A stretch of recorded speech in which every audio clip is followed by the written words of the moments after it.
I'm with Dave Hurford from Radio BGM and works with us sometimes off and on. Dave, a massive issue, a big topic for Llanelli in the news, and you were there at the Selwyn Samuel Centre.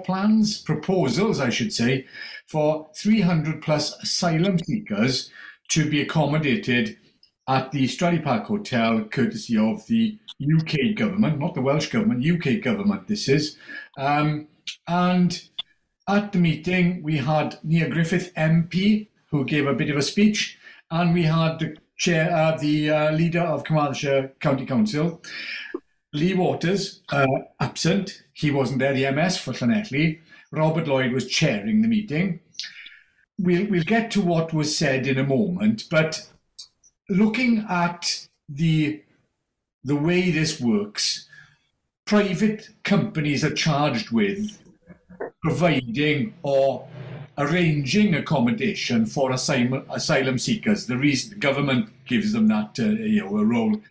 The reason being there are so many. The numbers of asylum seekers now in the UK are phenomenal. That they've gone through the roof, and there just simply is not enough accommodation. They can't use prisons, floating ships, hostels, hotels, caravan parks. I mean, ex-army camps. We've heard so many places being used, and every time there is some resistance, protests, obviously maybe some misunderstanding, but certainly concerns within the communities that these asylum seekers are proposed to be accommodated in, majority being males of fighting age in this instance, which is an unusual one, which sort of suggests that they are coming from somewhere where they are fleeing conflict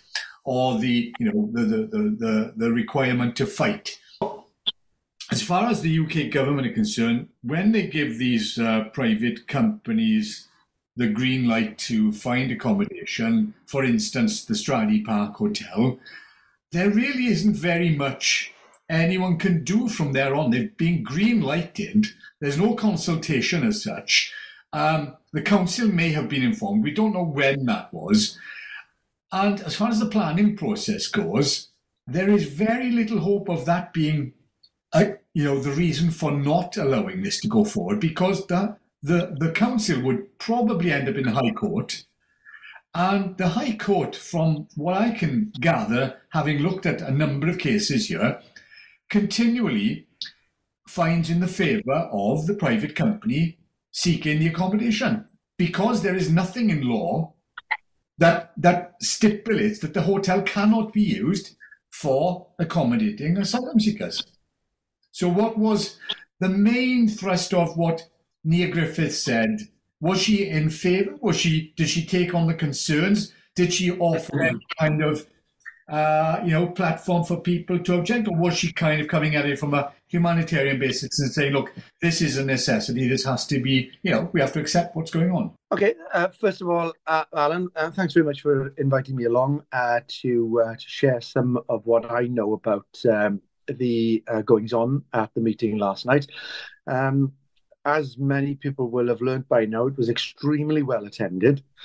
And right at the start of the meeting, Robert did a bit of a litmus test, as he called it, to find out how the audience members were being divided there, whether or not there were people with genuine concerns or whether we had perhaps just inherited rent-a-crowd. I would imagine about 80% of the people there put up their hands that they would and lived in that particular ward, the Hengoed ward, in which Stadey Park is situated. The rest of the people that were there last night were people who were concerned, who were living in other areas, but close by to the Hengoed ward. So that's the first thing. There was a lot of very, very concerned people there last night. I would imagine a majority of the residents, because most of the people that did speak there, lived within meters of the Stadey Park Hotel. So you can see there was a definite area of concern amongst the population of Furness and the neighbouring streets around there. Did anyone mention devaluation of property, or No, did any? to be fair, that wasn't discussed. But I'll get to what was actually discussed in a minute. I mean, that is one perhaps feeling where I do feel um, that people are concerned about, and rightly so too. They spent their lives building these properties up. They've invested a lot of money in them, and they don't want to be. They don't want to be losing on their investment just because the government has decided to put a refugee camp on there. Did any The of fact the that speakers say? Did any of the speakers give any indication as to how long the asylum seekers would be accommodated there?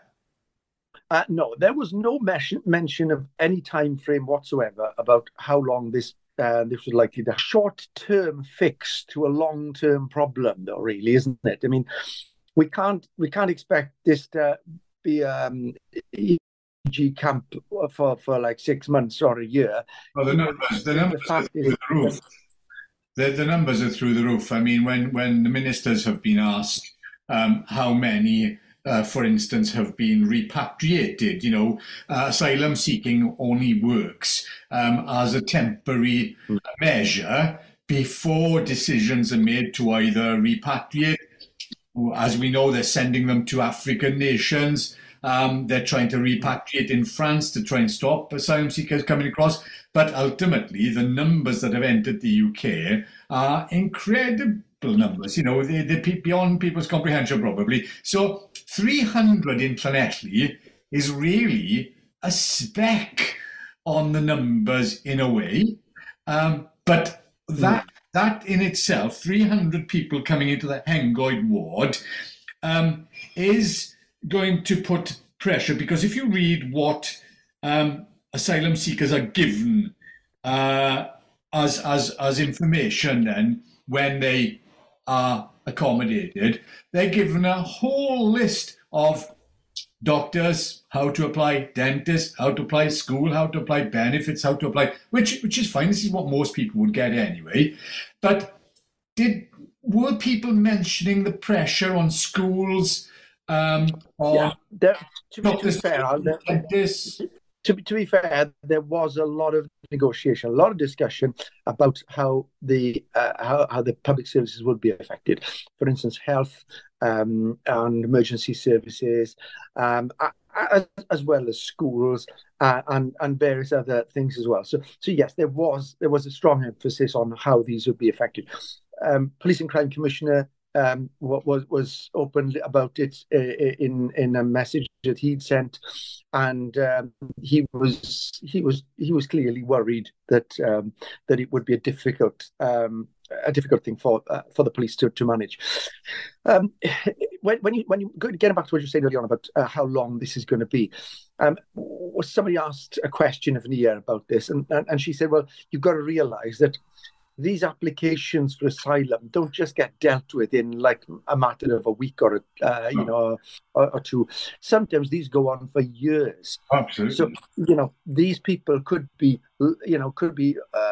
based at the Stadey Park Hotel for a couple of years before their claim is heard, and this is the worrying factor: is how are they going to manage them cooped up in the Stadey Park Hotel for like 2 years? Let's just say, because nobody knows the identity of the country they're coming from for a start. But let's just say that these men of fighting age have come from Ukraine. Does that change things? Would that alter people's feelings, given the way the Welsh government has said we are a nation? To be fair, the people that were there last night, I will say, were all very welcoming.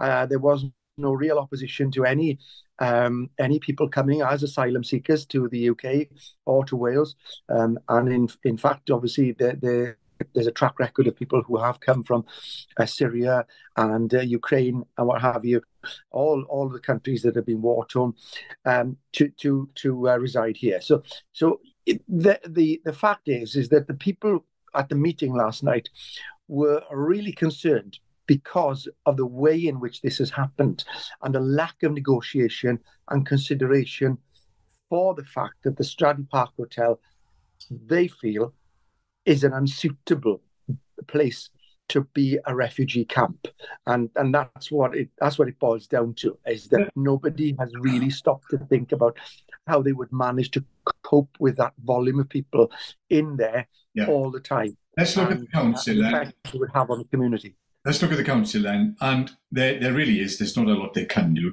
but this was dropped. Literally just came out of the blue.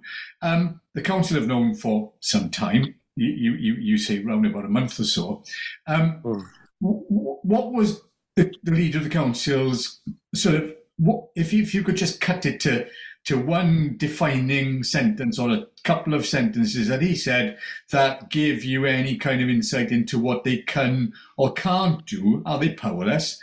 Can they go through the courts? Can they fight this? Or are they not prepared to fight this? Is there any reason for fighting this? Did they give any reason to say or indication that they would fight this? Or was it just that they were there as a listening ear? What did the leader say? No, I think, to be fair to Darren, they were very much on the side of the residents, and they were not happy that the fact that there'd been this poor level of communication between the Home Office and the council, and they've written to them on a number of occasions to try to clarify matters, and there's been very little response. And what response there has been very negative. So they've built, and they are currently looking at it from a legal perspective to see whether there is any means that they can challenge this decision or get it stopped. So I know that this is something which they are actively pursuing at the moment, and they made no secret of the fact that this is what they were going to look at, and that they were very much on the side of the people of Furness. And don't forget, I mean, from the council's position. All right. I mean, don't forget, look at it from the council's perspective. The Stadey Park Hotel, as an operational venue, generates, a fair bit of income for the council, I would imagine. I don't know exactly how much, but I mean, that would be completely wiped out because there would be no income coming into the council from that large venue.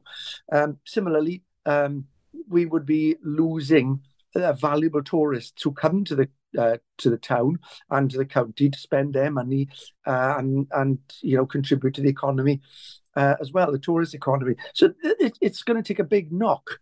So the council are losing all of that opportunity there for people who visit the county and who want to come and share and be with friends and family, especially during the summer months.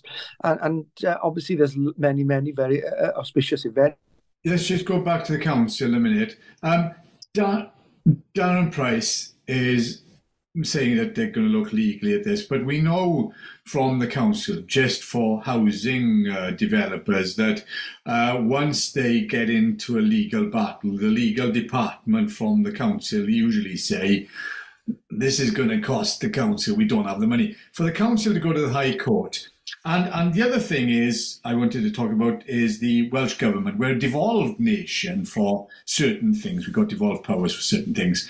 I'm guessing that asylum seeking and that decision making as to where they're accommodated, as we saw in Penally, doesn't come down to it. But Lee Waters was absent. Was there any reason given as to why he wasn't there, given this was like a massive issue for his constituents? Basically, there was an invitation for Lee to take the stage. There was an air of dissatisfaction, which were murmuring, whispering across the floor there. So yeah, people were generally a little bit disappointed that he wasn't there, to be fair, and they were quite vocal about the fact that he wasn't there, which So he was absent, and was there any apologies or reasons given? No, this is where nobody realized, nobody knew where he was, and nobody had any kind of understanding as to why he wasn't there. So it was basically left to Nia Griffith to read out the statement that she'd received from the Home Office. It was quite a blunt statement. It pulled no punches, and it more or less took for granted the fact that the deal had been done and that there would be further meetings then to invite certain key members to discuss how the matters would be played out, and this would happen when a go live date had been identified for stand up, which I feel more or less sort of said, well, I don't know what you're arguing about because the deal has been settled. That's what it sounded like to me.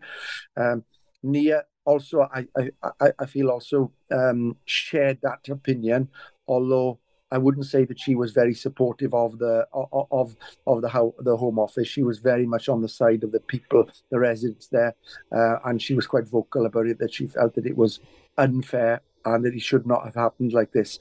And I do agree with her. And to be honest, I'm sure she's doing everything she can, because she was absolutely frank and honest with the people there about how much she could do. And obviously, there will be this legal challenge. But like you said, how much they can challenge will be very dependent upon what loopholes there are and whether or not there's a way forward. I mean, it didn't take me long to find out that this is really, fait accompli, and that there really isn't very much that the council or Neil Griffith or Lee Waters can do when the Home Office says that's going to happen with the private company, that's going to happen. Did anyone mention any of that and say, look, there have been X amount of challenges, X amount of cases, and unfortunately, or fortunately for the asylum seekers, this just cannot be something that can be overturned?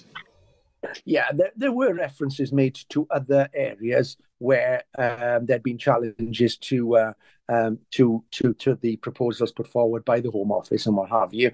I obviously I don't have the details behind all those, but there was talk about it, and of course Darren said that they will be looking very closely at these to see what kind of precedent that they'd set. I mean, you've got to look at this very differently though, because obviously the Stadey Park was not the only hotel that was contacted, right, by the Home Office or this company working on behalf of the Home Office to accommodate asylum seekers. They contacted a number of large venues within Carmarthenshire to try to see what they could do. And from what I understand, many of these other proprietors actually turned around and said, sorry, no, we're not interested. Yeah. Now, the owners of the Stadey Park Hotel are not Llanelli people. They are an outside company who bought the hotel, and they literally just, to them, it is just a number on their books. So they obviously must have said to the company who was buying them, yes, we're interested in it. And the whole process must have been kick-started from that point, that they said, yes, we are interested. It's a business agreement. That's what it is. Green-lighted by the Home Office. Did anyone reference some of the incidents that have occurred throughout the UK where the far right have targeted hotels? There've been arson attacks. There've been, they sort of fly in, the far right, the BNP, and so on when they hear of these things. We saw it not really. At least in Penally, didn't we? Yeah, no, I don't think there was the insinuation that it was going to be sparking into riots or anything like that. But the whole concern was really based around the fact that the Home Office hadn't contacted or made any kind of effort to maintain contact. I mean, even up until last night, they were invited to send a representative to the meeting. They refused. The company that was working on behalf of the Home Office also was invited to attend. They refused.